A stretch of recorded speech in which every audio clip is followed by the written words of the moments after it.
Hola, ¿cómo están? Hoy estaremos meditando en Efesios capítulo 1, versículos 1 al 6. Éfeso fue en la antigüedad una localidad situada al oeste de Asia Menor, en la actual Turquía.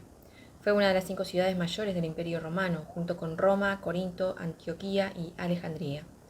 Era un centro comercial, de hecho el principal centro comercial del Mediterráneo, pero también era un centro político y religioso para toda Asia Menor. El templo de la diosa Artemisa, Diana, su equivalente romano, se encontraba ahí. Si vemos Hechos 18 y 19, nos habla de que Pablo visitó Éfeso por primera vez en su segundo viaje misionero y permaneció allí casi 3 años durante su tercer viaje misionero.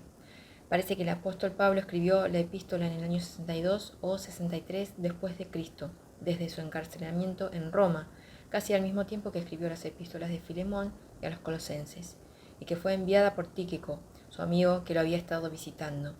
Comentarios bíblicos mencionan que las palabras Éfeso no aparecen en los manuscritos más antiguos, pero que es probable que el texto incluía los nombres de Éfeso y la Odisea, los dos extremos del viaje que realizaría Tíquico, siendo la causa por la que la carta llegó a ser conocida como Efesios.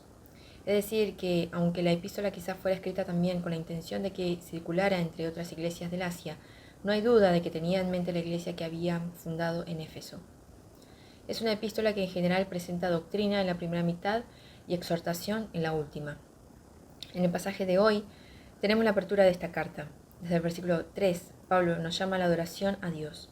Es decir, su objetivo es que al leerla elevemos nuestra mirada de nosotros mismos hacia Dios, hacia su majestad y su amor revelados en su plan de salvación en desarrollo y el privilegio de participar en él. En esta introducción, Pablo presenta los temas principales de la carta. Por lo tanto, esta sección es clave para comprenderla como un todo. Como en otras oraciones judías similares, este discurso de alabanza a Dios o panegírico a Dios, Pablo comienza declarándolo digno de ser bendecido. ¿Y por qué? Destacando al menos 3 cláusulas que contienen la esencia de lo que Pablo está diciendo, que la atención debe estar en el accionar del Padre y no en nosotros. Dice que Dios, en el versículo 3, nos ha bendecido con toda bendición espiritual. Versículo 5, nos predestinó para adopción como hijos. Y versículo 9, nos ha dado a conocer el misterio de su voluntad. Hoy veremos las primeras dos. Versículo 3 dice, bendito sea el Dios y Padre de nuestro Señor Jesucristo, quien nos ha bendecido en Cristo con toda bendición espiritual en los lugares celestiales. Se comenta que la mejor traducción sea digno de bendiciones Dios, o como dice la versión Dios habla hoy, alabado sea Dios, una traducción más dinámica que literal, ya que reflejan mejor el verdadero sentido, porque Pablo está exaltando a Dios y nos invita implícitamente a que lo hagamos también. Luego, Pablo identifica a Dios como el Padre de nuestro Señor Jesucristo, ya que es precisamente en el Hijo que hemos llegado a conocer a Dios y podemos reconocerlo como digno de ser alabado. Esta es la primera razón por la que debemos alabarlo, porque nos ha bendecido de una manera muy especial. En Cristo recibimos toda bendición espiritual en los lugares celestiales. Bendición espiritual significa todos los beneficios de conocer a Dios, privilegios concedidos al creyente en Cristo. Salvación, adopción, perdón, visión, dones del Espíritu, poder para hacer la voluntad de Dios, esperanza de eternidad en Cristo. Bendiciones que podemos disfrutar desde ahora por el hecho de vivir en una relación íntima con Cristo y que será completa cuando Cristo vuelva. Bendiciones eternas, porque vienen de los lugares celestiales en Cristo. Si viniera de los lugares terrenales serían temporales. Por lo tanto, son bendiciones aseguradas. Ahora sabemos lo que significa bendición espiritual en los lugares celestiales.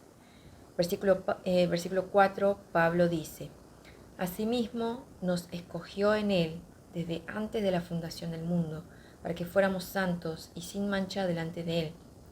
Con esto Pablo estaría enfatizando que la salvación depende por completo de Dios. Es su plan.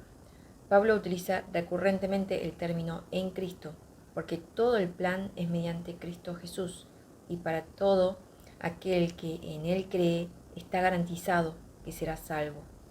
Una salvación totalmente gratuita por la gracia de Dios. Por lo tanto, no hay lugar para el orgullo, creer que algo hice bien para merecerlo, porque todo lo hace Dios, el Padre, el Hijo y el Espíritu Santo.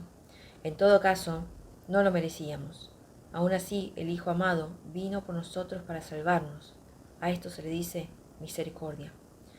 La salvación es un misterio que solo está en la mente eterna de Dios, mucho antes de que existiéramos. Es difícil entender cómo Dios pudo aceptarnos, el tema de la elección, la predestinación, etc. No hay un común acuerdo entre los cristianos, pero recordemos, el objetivo de Pablo en esta carta es que elevemos la mirada a Dios y lo alabemos. Hicimos las cosas todo mal. Aún así, Él nos da bendición espiritual, la posibilidad de conocerlo, junto a todos los privilegios que esto significa. Aun cuando hacemos las cosas mal, Él nos bendice adoptándonos como sus hijos en Cristo. En Cristo nos muestra el lugar donde todas estas bendiciones suceden. Fuera de Él no hay nada, solo muerte. En Cristo es donde se producen los propósitos del reino de Dios. La iglesia es en Cristo, el pueblo formado por Dios para ser santos y sin mancha delante de Él en el juicio final. En Cristo, Dios nos mira como si nunca hubiéramos pecado. Por lo tanto, lo mínimo que podemos hacer es agradecerle por su maravilloso amor. Los versículos 5 y 6 expresan mejor lo que dice el versículo 4. En amor nos predestinó por medio de Jesucristo para adopción como hijos suyos, según el beneplácito de su voluntad, para la alabanza de la gloria de su gracia, que nos dio gratuitamente en el amado.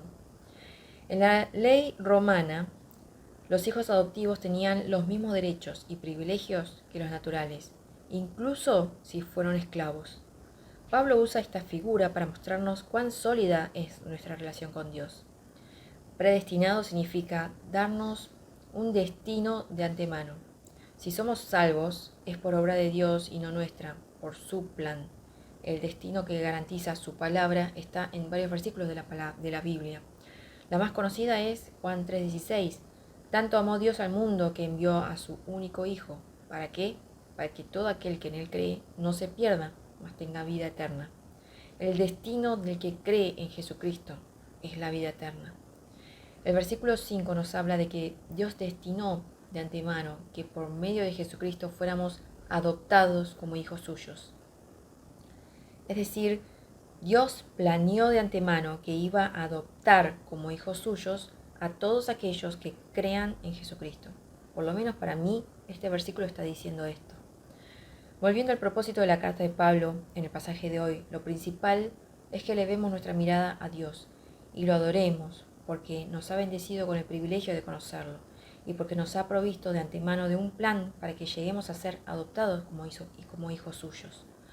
Lo adoramos porque es Dios, y solo quien conoce el nombre de Dios conoce su gloria, el peso de su nombre, y reconoce que todo lo que uno tiene es porque Él, en su gran amor, lo quiso compartir con nosotros. Que el Señor nos ayude a mantener nuestra mirada en Él y nos guíe para vivir como verdaderos hijos suyos.